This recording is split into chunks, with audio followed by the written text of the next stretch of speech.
할렐루야. 온라인으로 가정에서 함께 드리는 모든 성도님들, 그리고 현장에 나와서 함께 예배드리는 모든 성도님들, 큰 축복이 주님이 함께 있을 줄 믿습니다. 아멘. 에스겔서는 그발 강가에서 하나님이 에스겔에서 환상을 보여주면서 시작을 합니다. 그런데 중요하게 바라봐야 되는 것 한 가지는요, 당시에 그발 강가에서 하나님께서 주신 환상을 보았을 때 에스겔의 나이를 봐야 합니다. 에스겔이 25살에 포로로 잡혀왔거든요. 25살이면 굉장히 젊은 나이죠. 잡혀와서 5년 동안 어떤 일이 있었는지 성경에 기록되어 있지 않는데 전혀 그것은 알 수 없는데, 그가 5년이 지나서 이제 30살이 되었을 때 그가 환상을 딱 봅니다. 그게 에스겔 1장 1절입니다. 제가 읽겠습니다. 30째 해 넷째 달 초닷새에 내가 그발 강가 사로잡힌 자 중에 있을 때에 하늘이 열리며 하나님의 모습이 내게 보이니. 근데 왜 30살이 왜 중요하냐 이렇게 말씀드리냐면, 30살이면 레위인들이 회막봉사, 성막봉사를 시작하는 나이입니다. 민수기 4장에 보면 레위인들의 어떤 규정들이 나와 있는데, 거기에 고핫 자손, 게르손 자손, 므라리 자손, 레위 자손 중에서 그들의 종족과 조상, 가문에 따라 집계할지니 곧 30세 이상으로 50세까지 회막일을 하기 위하여 그 역사에 참가할 만한 모든 자를 계수하라, 이렇게 기록되어 있습니다. 에스겔은 이제 부시의 아들 제사장 가문의 사람이었는데, 그가 원래는 예루살렘이 멸망하지 않았으면 나이가 30살이 되어서 회막에서 봉사를 해야 될 직무를 가진 사람이었는데, 지금 그발 강가에 포로로 잡혀 있는 상황인 거죠. 그러니까 회막을 할 수 있는 봉사의 자리가 없습니다. 근데 그때 이방 땅에서 하나님이 에스겔한테 환상을 보여주신다는 거예요. 그렇기 때문에 이 에스겔의 나이가 그래서 중요하다는 겁니다. 이거는 뭘 의미합니까?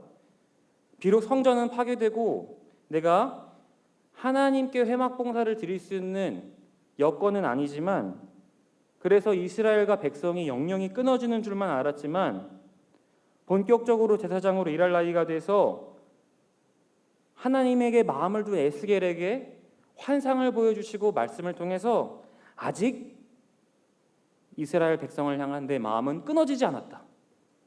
너희가 먼 타국 땅, 이방 땅에서 포로 생활을 하지만 너의 마음에 품어뒀던 그 30살이 되면 회막 봉사를 하겠다, 하나님을 위해서 너가 일하겠다라는 그 마음을 내가 바라보고 있었다.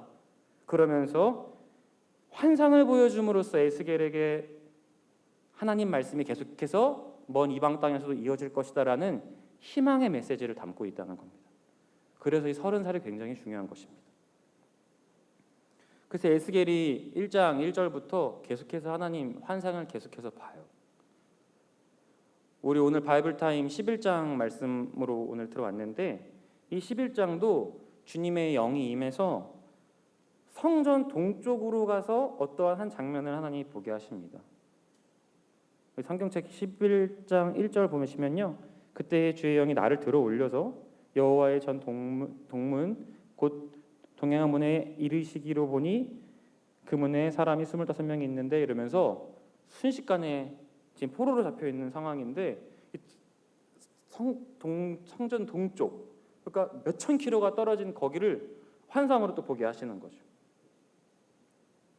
25명이 동문에 모여 있다고 하는데, 이 성전에 있어서 동문은요, 정문을 의미합니다. 늘 동쪽이 정문이고요. 우리가 출애굽기도 보면 행진할 때 늘 동쪽이 먼저 이게 진행 방향을 갖고 서쪽이 그 꼭 꼬리가 됐었는데, 이 정문을 의미하는데, 여기에서 25명이 모여 있었다 이런 얘기가 지금 나와 있는데, 이거는 뭘 말하는 거냐면 12지파가 있잖아요. 12지파에서 2사람씩 뽑으면은 24명이 되고, 거기에다가 우두머리 1명을 붙이면 25명이 됩니다. 다시 말해, 여기 25명이 11장에 25명이 모여있다, 이 말은 각 지파의 대표로 뽑힌 사람들 2명에다가 대표성을 띠는 1명, 그래서 25명의 고관들이 이렇게 있었다는 얘기인데, 어떤 투표, 지금으로 치면 국회의원 같은 사람들인 것이죠. 민족의 대표성을 띠는. 근데 그들이 모여서 뭘 하고 있었냐? 11장 2절을 보니까 그가 내게 이르시되 인자야 이 사람들은 불의를 품고 이성 중에서 악한 꾀를 꾸미는 자니라 이렇게 얘기하고 있습니다. 그러니까 국회의원, 민족의 대표성을 띠는 사람들이 지금 모여서 불의와 악한 꾀를 저지르고 있는 그 장면의 환상을 보여주시는 것이죠. 이 예루살렘이 심판을 받고 멸망을 받게 된 여러 요인 중에 하나가 바로 이것이다 이러면서 환상을 보여주시는 겁니다. 어떤 지도부의 행악, 유다 고관들이 하나님의 율법에 따라서 과부와 나그네를 위해서 일을 하는 것이 아니라 자기의 배를 불리기 위해서 꾀를 내고 있었다라는 것을 주님이 환상을 통해서 보여주시는 것이죠. 또 우리 한 가지 말씀을 다 함께 찾기를 원하는데요. 8장 16절을 한번 찾아보겠습니다. 8장 16절입니다. 8장 16절 우리 함께 읽겠습니다. 시작. 그가 또 나를 데리고 여호와의 성전 안뜰에 들어가시니라. 보라, 여호와의 성전 문 곧 현관과 제단 사이에서 약 25명이 여호와의 성전을 등지고 낯을 동쪽으로 향하여 동쪽 태양에게 예배하더라. 아멘. 여기도 똑같은 인원이 나옵니다. 25명. 근데 아까랑은 다른 사람들인 것 같아요. 왜냐하면 여기는 성전 안뜰에 들어가 있다라는 문구를 봤을 때 이 사람들은 제사장들이라고 할 수 있습니다. 근데 각 계열, 지파 안에 소속돼 있는 12지파에 소속돼 있는 2명의 대표성을 띈 또 제사장인 것 같고, 또 25명이라는 거 보니까 플러스 1명은 대제사장으로 추측이 됩니다. 그러니까 여기도 25명이 아예 여호와의 전에서 하나님께 등을 지고 동쪽의 태양에게 예배를 하는 어떤 종교 지도자들에까지 타락이 있었다는 것을 주님께서 환상을 통해 보여주십니다. 그러니까 오늘 11장과 8장을 통해서 이 나라가 종교 지도자 그리고 고관들도 완전히 하나님을 등지고, 이 25명의 대표성을 띈다고 했잖아요. 완전히 등지고 그렇게 하나님을 모른 채 살았기에 너희들이 이러한 멸망을 초래했다. 이런 것들을 에스겔한테 계속해서 보여주신다는 것이죠. 하나님께서 예루살렘이 멸망할 수밖에 없는 모습을 에스겔에게 환상을 통해서 지속적으로 계속해서 보여주고 있습니다. 그런데 이런 것들을 하나님이 에스겔에게 보여주시는 이유가 뭘까요? 그냥 이런 거 보고서 그냥 그래 이래서 망했어, 너넨 망할 족속이야, 이렇게 하기 위해서 하나님이 보여주셨을까요? 바로 역사를 통해서 너네 과거가 이랬으니까 너의 조상들이 했던 행악들을 반면교사 삼아서 다시 하나님만 예배할 기회를 다시 주시는 것이 오늘 말씀의 핵심입니다. 그냥 이제는 멸망밖에 남지 않았습니다. 왜냐하면 우두머리와 고관들과 종교 지도자들이 완전히 타락해버려서 하나님을 등진 채 살아왔는데, 그 모습을 보여주면서 너 이렇게만 살지 않으면 돼, 너네 이렇게만 살지 않고 다시 한번 내가 기회를 줄 테니까 하나님만 예배해 하면서 그러한 환상을 보여주시는 거죠. 그리고 오늘 희망의 말씀 16절의 말씀을 주십니다. 너희가 비록 외형적인 예루살렘 성전은 잃어버렸어, 여러 나라로 내가 흩었어, 그러나 너네가 어떤 나라에 가 있든지 어느 곳에 있든지 내가 너희의 성소가 되겠다. 너희들이 갖고 있는 어떤 성전의 되게 중요성, 성소의 중요성, 물론 그것 되게 중요하지만, 건물적으로 중요하지만 나는 중심을 보는 주다. 내가 어느 곳에 있든지 어느 땅에 있든지 너네에게 성소가 되겠다. 이런 희망의 말씀을 에스겔을 통해서, 환상을 통해서 백성들에게 하나님께서 말씀하셨다는 것입니다. 근데 이 말씀이, 그 에스겔의 말씀이 바벨론 포로를 살고 있는 저 과거의 이스라엘 백성과 에스겔에게만 하는 말씀이 아니고 오늘 지금 우리가 살고 있는 현재 이 자리에도 똑같은 교훈을 줍니다. 우리 삶을 사시면서 코로나19 경제 문제, 부동산 문제, 사업 문제, 개인적인 문제, 우리가 언제 발 한번 잘 뻗고 편하게 잤던 적이 있던가요? 조금 있으면 한가위가 다가오는데 더도 말고 덜도 말고 한가위만 같아라, 이런 말, 이런 표현을 우리가 쓰기가 좀 힘듭니다. 올해 또 태풍이나 이런 것들 때문에 과일값이 또 그렇게 많이 오른다 이렇게 하는데, 과일값 올해 오릅니다 이렇게 했는데 이제 뭐 감각이 없어졌어요. 왜냐면 작년에도 올랐고 재작년에도 올랐고 재재작년에도 올랐거든요. 맨날 오르기만 합니다.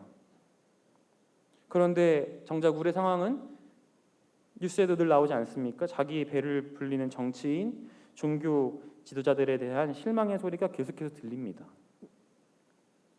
외형적 성전은 없어졌지만 내가 그들의 성소가 되겠다, 이 말씀이 저 과거의 이야기가 아니라 현재의 이야기입니다.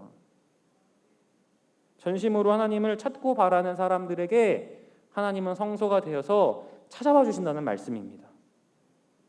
그런 사람들에게, 하나님을 진심으로 바라는 사람들에게 하나님은 성전 회복의 기쁨을 주시고 약속의 말씀을 주십니다. 우리가 오늘 19절 20절 함께 읽으면 좋을 것 같습니다. 19절 20절 말씀, 11장 19절 20절 말씀입니다.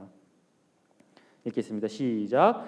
내가 그들에게 한 마음을 주고 그 속에 새 영을 주며 그 몸에서 돌 같은 마음을 제거하고 살처럼 부드러운 마음을 주어 내 율례를 따르며 내 규례를 지켜 행하게 하리니 그들은 내 백성이 되고 나는 그들의 하나님이 되리라. 아멘.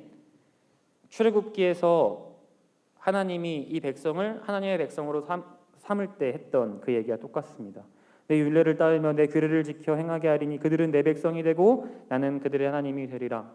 너희들이 지은 행악한 죄들이 아주 많고 나를 등졌던 일들이 많지만 다시 나를 진심으로 바라고 새 영을 바라는 자들에게는 하나님께서 눈 감아주신다는 얘기시죠. 출애굽기처럼 다시 첫 만남처럼 내가 너희들을 꽉 껴안아주겠다, 안아주겠다, 다시 내 백성 삼겠다라는 약속의 말씀입니다.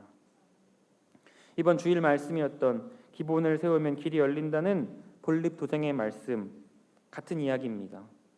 우리가 기본을 세워야 됩니다. 하나님에 대한. 그러면 길은 열리게 돼 있습니다. 위기의 때에 에스겔은 더 선명하게 환상을 보았습니다. 그리고 하나님의 말씀을 정했습니다. 지금 1년 반이 넘는 시간 동안 우리도 코로나로 위기의 시간을 보내고 있는데요. 원래 위기일수록 더 어두울수록 빛은 환하게 빛나는 법입니다. 에스겔이 그렇게 어두운 상황에서, 힘든 상황에서 하나님의 환상을 명확하게 바라봤던 것처럼 이 어두운 우리의 상황 가운데서도 우리가 하나님께 집중을 한다면 하나님은 더 우리에게 명확하고 환한 빛으로 인도하실 줄 믿습니다. 9월 특세를 통해 에스겔처럼 선명하게 하나님의 음성을 듣는 저와 모든 성도님 되시기를 주님의 이름으로 축복합니다. 기도하겠습니다. 하나님 아버지, 비록 우리의 외형적인 성전은 점점 잃어가고 있으나 마음과 중심을 보시는 하나님, 오직 그 하나님을 바라보며 예배하며 찬양하며 나아갈 때 어려운 상황 가운데서도 길을 내어주시는 주님을 경험하는 우리 모든 명성제일의 가족들 되게 하여 주시옵소서. 존귀하신 예수님 이름으로 기도합니다.